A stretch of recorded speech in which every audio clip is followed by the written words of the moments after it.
안녕하십니까? 우리가 존경하는 성인들의 삶 속에서 우리는 종종 그들의 빛나는 성덕의 순간만을 바라보곤 합니다.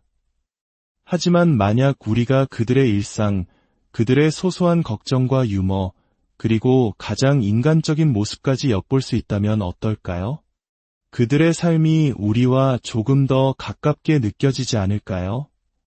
오늘 우리는 교회 박사이자 수많은 이들에게 사랑받는 아기 예수의 성녀 데레사의 또 다른 얼굴을 만나보려 합니다. 바로 그녀가 남긴 편지들을 통해서 말이죠. 이 여정을 시작하기에 앞서 잠시 시간을 내어 구독과 좋아요를 눌러주시면 이 채널을 응원하는 것을 넘어 이 아름다운 믿음의 이야기를 더 많은 이들과 나누는 빛의 나눔에 동참하시게 됩니다. 이 빛을 함께 나누시는 모든 분들께 하느님의 크신 은총이 함께하기를 기도합니다.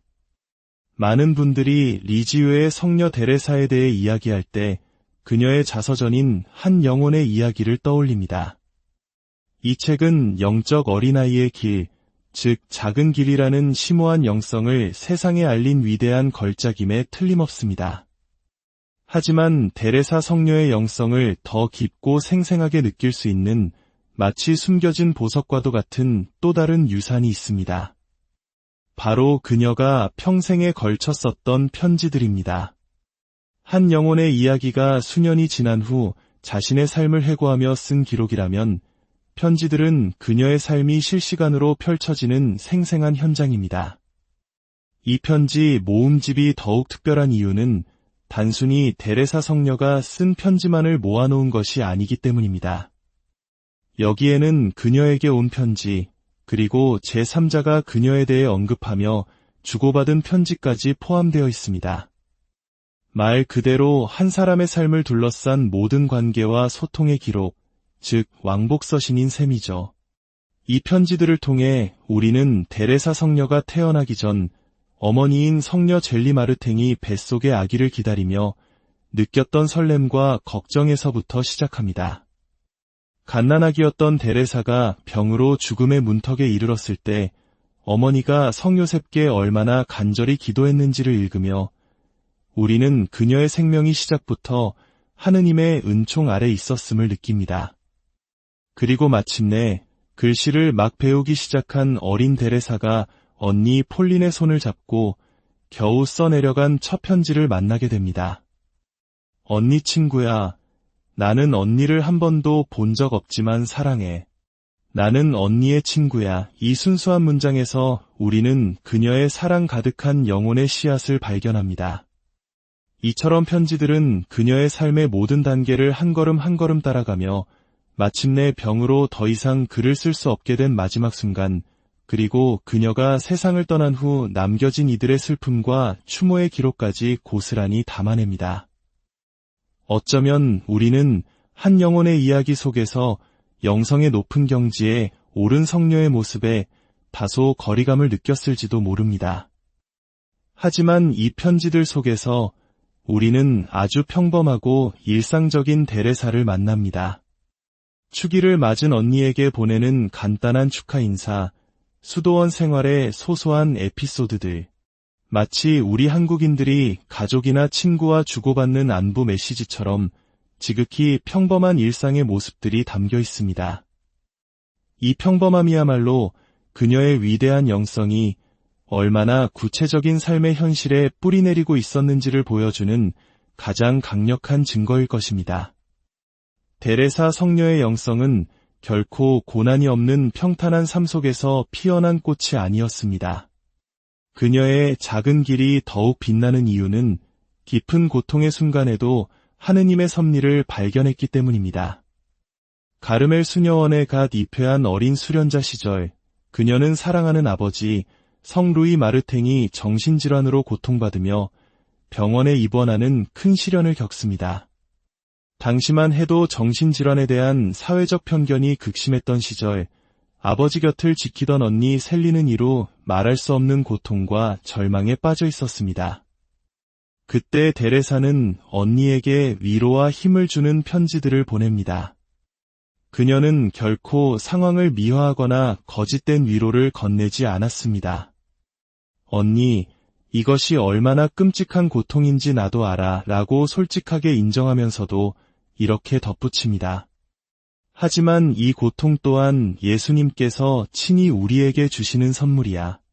이것은 결코 그분의 통제 밖에 있는 일이 아니야. 이처럼 그녀는 가장 어두운 순간에도 모든 것을 주관하시는 하느님의 사랑을 신뢰하는 법을 스스로 실천했고 그 믿음을 통해 사랑하는 가족을 위로했습니다.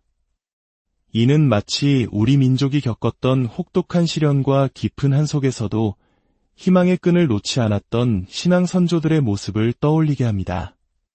데레사 성녀는 고통을 피하는 것이 아니라 그 안에서 하느님의 손길을 발견하는 것이 진정한 믿음의 길임을 우리에게 가르쳐줍니다. 놀랍게도 이 귀중한 편지들은 데레사 성녀가 세상을 떠나고 거의 50년이 지나서야 세상에 완전히 공개되었습니다. 여기에는 가슴 뭉클한 사연이 있습니다.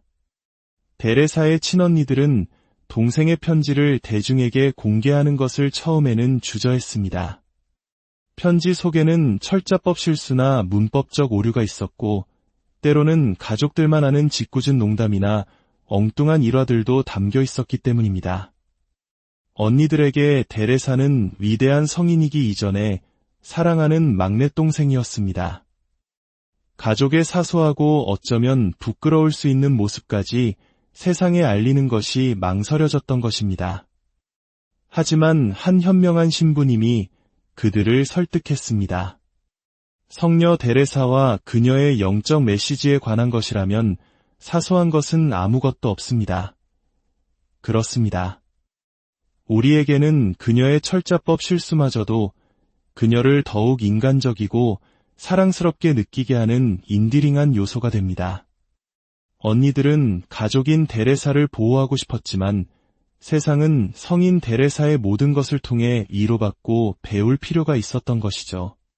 이 편지들을 통해 우리는 데레사 성녀에게 편지를 쓰는 행위가 단순한 소통을 넘어선 하나의 사도직이었음을 깨닫게 됩니다.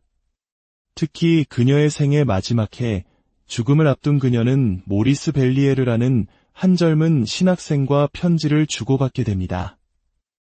아프리카 선교사를 꿈꾸던 모리스는 과거의 죄책감에 짓눌려 하느님을 벌하시는 두려운 분으로만 여기고 있었습니다. 데레사는 한 번도 만나본 적 없는 이 젊은 영혼에게 자신의 작은 길을 가르치기 시작합니다. 그녀는 자신이 직접 체험한 하느님의 무한한 자비와 사랑을 이야기하며 모리스 또한 두려워하는 종이 아니라 사랑받는 영적 어린아이가 되도록 이끌어 주었습니다. 이들의 편지는 마치 한 편의 영적 상담 기록과도 같습니다. 우리는 모리스의 입장이 되어 데레사 성녀가 바로 나 자신에게 이야기하는 듯한 깊은 울림을 느낄 수 있습니다. 물론 그녀의 편지에는 심오한 영적 가르침만 있는 것은 아닙니다. 우리를 미소 짓게 만드는 유쾌하고 재미있는 일화들도 가득합니다. 한 편지에는 이런 이야기가 담겨 있습니다. 데레사 성녀의 사촌언니가 아버지에게 보낸 편지입니다. 어젯밤 가르멜 수도원에 도둑이 들 뻔한 이야기를 해드릴게요. 성물방에서 일하던 아기 예수의 데레사 동생 수녀가 옆방에서 이상한 소리를 들었어요.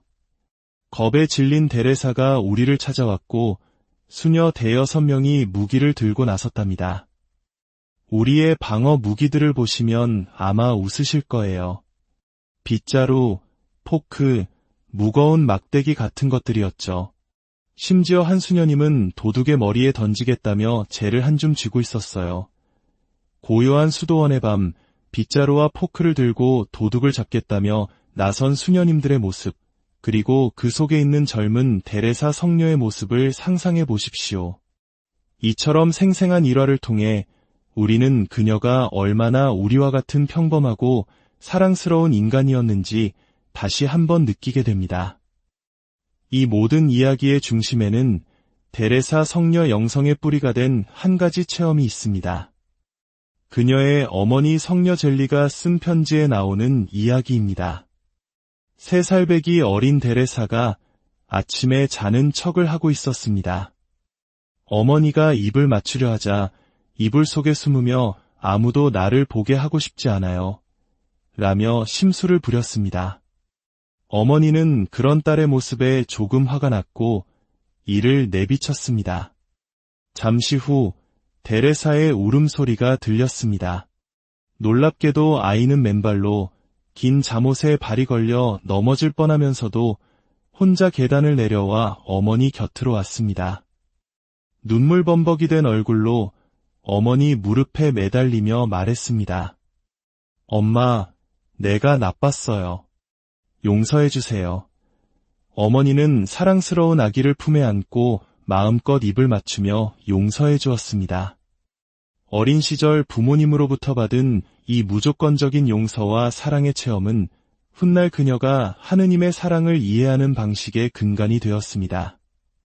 수십 년 후 데레사 성녀는 죄책감으로 힘들어하던 신학생 모리스에게 편지를 씁니다.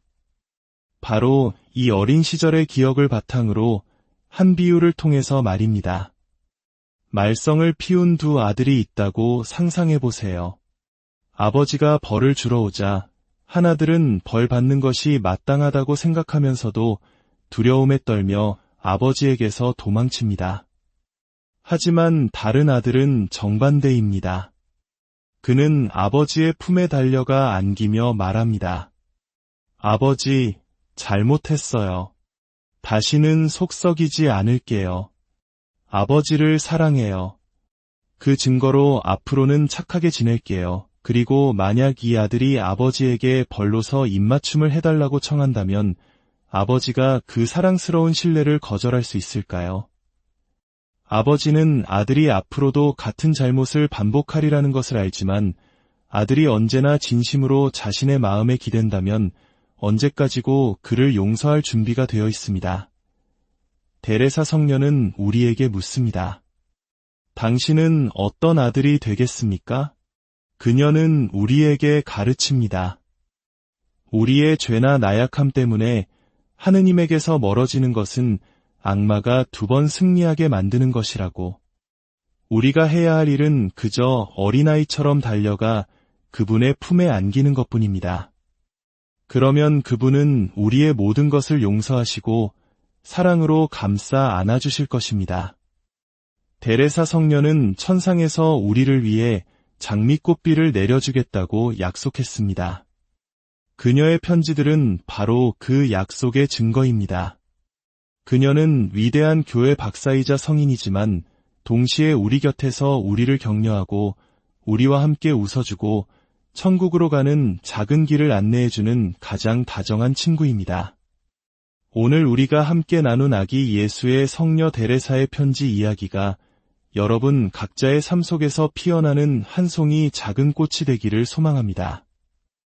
그녀의 단순하지만 심오한 믿음이 우리의 일상에 새로운 빛과 희망을 가져다 주기를 기도합니다. 주님의 평화와 사랑이 언제나 여러분과 함께